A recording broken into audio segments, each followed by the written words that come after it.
اسے جس انداز میں پیش کیا مقبول عام ہو گیا، کیونکہ سلطنت مغلیہ کے دیگر مخالفین مرہٹے، سکھ، امرا اور ایرانی بھی یہی چاہتے تھے۔ یقیناً اس میں خرابیاں، نالائکیاں اور عیاشی ہوگی، لیکن مورخین محققین کا ایک طبقہ اس مبالغہ انگیزی سمجھتا ہے۔ کہا جاتا ہے کہ محمد شاہ کے شب و روز کا معمول یہ تھا، صبح کے وقت جھروکہ درشن میں جا کر بٹیروں یا ہاتھیوں کی لڑائیوں سے دل بہلانا، اس دوران کبھی کوئی فریادی آ گیا تو اس کی ببتہ بھی سن لینا، سحپیر کے وقت بازی گروں، نٹوں، نکالوں اور بھانڈوں کے فن سے حظ اٹھانا، شامیں رقص و موسیقی سے اور راتیں عیش میں مصروف۔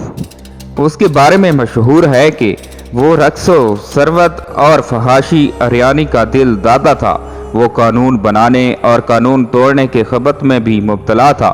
وہ ایک ایسا پارہ صفت انسان تھا جو اچانک کسی شخص کو ہندوستان کا اعلیٰ ترین عہدہ سونپ دیتا تھا اور جب چاہتا وزیر اعظم کو کھڑے کھڑے جیل بھجوا دیتا تھا۔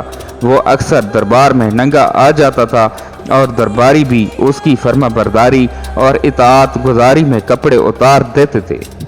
وہ بعض اوقات جوش اقتدار میں دربار میں سر عام پیشاب کر دیتا تھا اور تمام معزز وزراء، دلی کے شرفا اور اس وقت کے علماء اور فضلاء واہ واہ کہہ کر بادشاہ سلامت کی تعریف کرتے تھے۔ وہ بیٹھے بیٹھے حکم دیتا تھا، کل تمام درباری زنانہ کپڑے پہن کر آئیں اور فلاں فلاں وزیر پاؤں میں گھنگرو باندھیں گے، اور وزراء اور درباریوں کے پاس انکار کی گنجائش نہیں ہوتی تھی۔ وہ دربار میں آتا تھا اور اعلان کر دیتا تھا، جیل میں بند تمام مجرموں کو آزاد کر دیا جائے اور اتنی ہی تعداد کے برابر مزید لوگ جیل میں ڈال دیے جائیں۔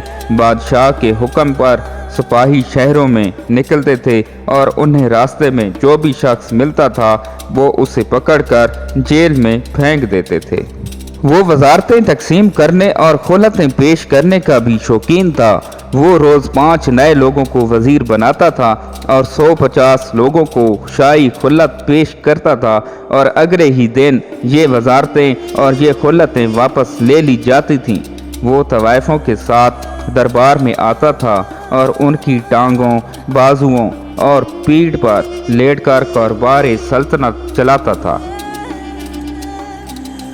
ناظرین، وہ قاضی شہر کو شراب سے وضو کرنے پر مجبور کرتا تھا اور اس کا حکم تھا، ہندوستان کی ہر خوبصورت عورت بادشاہ کی امانت ہے اور جس نے اس امانت میں خیانت کی اس کی گردن مار دی جائے گی۔ اور اس نے اپنے دور میں اپنے عزیز ترین گھوڑے کو وزیر مملکت کا سٹیٹ دے دیا اور یہ گھوڑا شاہی خلعت پہن کر وزراء کے ساتھ بیٹھتا تھا۔ یہ سب مبالغہ انگیزی ہے یا نہیں، لیکن یہ بھی حقیقت ہے کہ حرم کا عورتوں اور خواجہ سراؤں سے بھرا ہونا نشانی ہے کہ عیاشی ہی ترجیح تھی۔ وہ نااہل تھا، لیکن لگتا ہے کہ اتنا غافل نہیں تھا کہ 24 گھنٹے نشے میں دھت رہتا۔ اس کی طرف سے اپنی سلطنت بچانے کے کئی اقدامات بھی ملتے ہیں۔ اپنے خلاف خطرہ بننے والے وزیر اعظم سید حسین برہا کو اس نے قتل کرا دیا تھا، جو اس کو معزول کر کے شہزادہ محمد ابراہیم کو نیا مغل بادشاہ مقرر کرنا چاہتا تھا۔ اگر وہ 24 گھنٹے نشے میں رہتا تھا اور دربار میں ہر وقت مجرے ہوتے رہتے تو مرہٹوں اور سکھوں کے خلاف مسلسل لڑی جانے والی جنگوں کی کمان کون کرتا تھا؟ میدان جنگ میں مہینوں پڑاؤ کون ڈالے رکھتا تھا؟ احکامات کہاں سے جاری ہوتے تھے اور سلطنت کے معاملات کون دیکھتا تھا؟ سفیر کس سے ملتے تھے اور مسلم ممالک کے ساتھ خط و کتابت کون کرتا تھا؟ تاریخ کا ایک پہلو یہ بھی ہے کہ یہ سارے کام بھی اسی نے کیے۔ اس پہ یہ الزام عائد کیا جاتا ہے کہ وہ ایک نفسیاتی مریض تھا اور بار بار اپنے وزیر بدلتا رہتا تھا، جبکہ اس نے پورے 29 سال حکمرانی میں 6 وزیر اعظم تبدیل کیے۔ اس کا پہلا وزیر اعظم سید حسین علی برہا، دوسرا آصف جاہ جس نے خود محمد شاہ سے ناراض ہو کر استعفیٰ دیا تھا، جو بعد میں نادر شاہ کے حملے کا سہولت کار بنا، لیکن الزامات کی برعکس اسے محمد شاہ رنگیلا نے معزول نہیں کیا تھا۔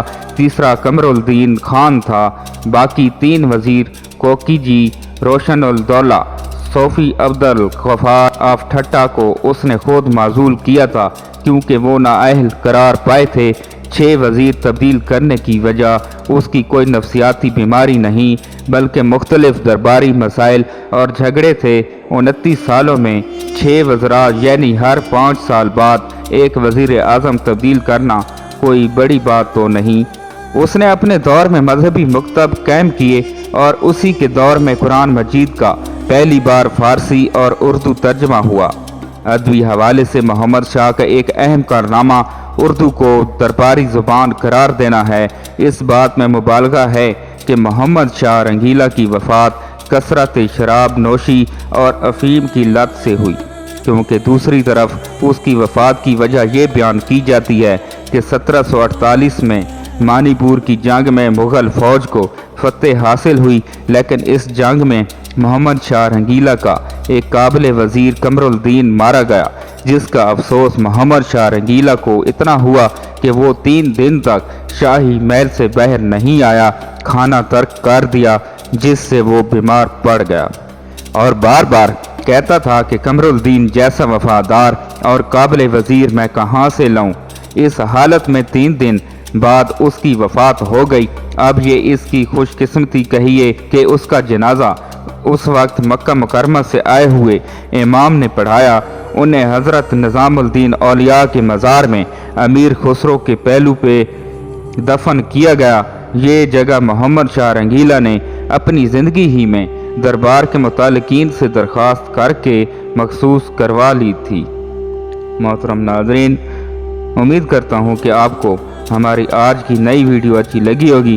اگر آپ کو ہماری آج کی نئی ویڈیو اچھی لگی ہے تو ہمارے چینل کو سبسکرائب کریں اور ساتھ ہی لگے بیل آئیکن کے بٹن کو بھی پریس کر دیں تاکہ ہماری ہر نئی آنے والی ویڈیو آپ تک بر وقت پہنچتی رہے۔ اللہ پاک آپ کا حامی و ناصر ہو۔ اللہ حافظ۔